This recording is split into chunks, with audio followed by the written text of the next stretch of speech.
for your ABC 36 Storm Team forecast.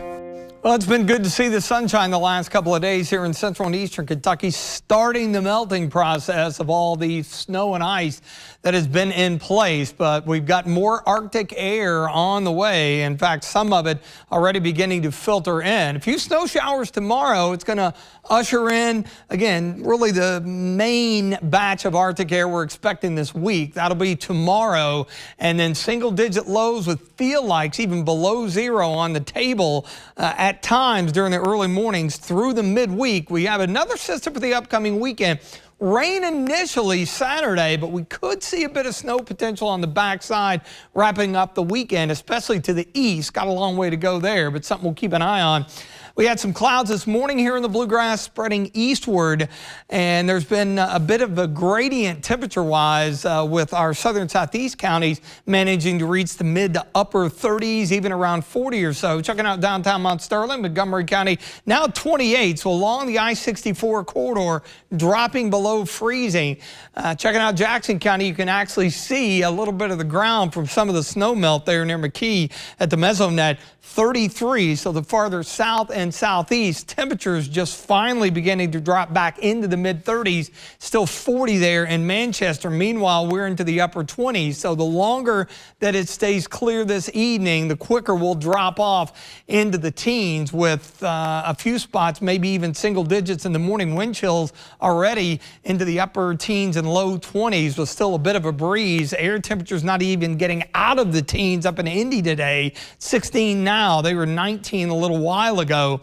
Secondary wave, a little clipper that is diving into the upper Midwest. That'll scoot on through here tomorrow. It'll do a couple of things. One, it's going to increase our scattered snow shower chances tomorrow afternoon. First things first. The key is, when do we see the clouds fill back in? The longer that takes, the better chance we'll have to drop down into the single digits because of the existing snow and ice pack that we've got in place. And then tomorrow afternoon, there are your snow showers. Not a lot of moisture with this system. When it's this cold with temperatures into the 20s and falling, it's usually very efficient with the lack of moisture, producing some light snow, maybe enough to coat the roadways. So something to just keep in mind tomorrow afternoon. After that, cold air locks in for a couple of days, but we see some changes to the positive as far as temperatures go heading toward the weekend. So we'll be locked in with the cold. We're going to start out well down into the single digits, it appears. It appears, that is, on Wednesday morning. But then the cold air stays locked in, low 20s despite the sun.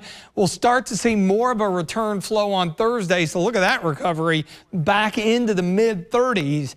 The wind chill is going to be a little bit of an issue as well. Tomorrow morning, Wednesday and Thursday mornings. Of course, you don't need much wind, even 5-10 mile per hour wind when you're down into the single digits for early morning lows. That'll knock you down below zero, so just keep that in mind. Teens during the afternoon relative to the wind chill before we do see that become less of an issue as temperatures moderate later in the week. But you see the trend here. We are headed back where we were as far as the Arctic cold. Now, look what happens late Friday, more so into Saturday. We get the return flow, moisture. Yes, it's in the form of rain. That is Saturday, but the data indicating, especially across southern eastern Kentucky, could see a little wave of low pressure develop late on Sunday. Cold enough air, moisture in place. That could mean some additional snow late Sunday, Sunday night, and into Monday. And then early next week, here we go again with more Arctic air returning. So scattered clouds a little bit later on. Very cold tonight, even with west winds 5 to 10. 10 above, it's going to feel colder than that. A little breezy tomorrow with west winds 10 to 15, few scattered snow showers. Once again, it's going to feel colder than that 26 in the extended forecast here. Some very frigid morning lows Wednesday and Thursday, but we do see a quick recovery back into the low 40s. So wet weather to start the weekend, but then we'll watch that system off to our southeast potentially, which could mean some additional snow and, of course, more Arctic cold heading our way this time next week.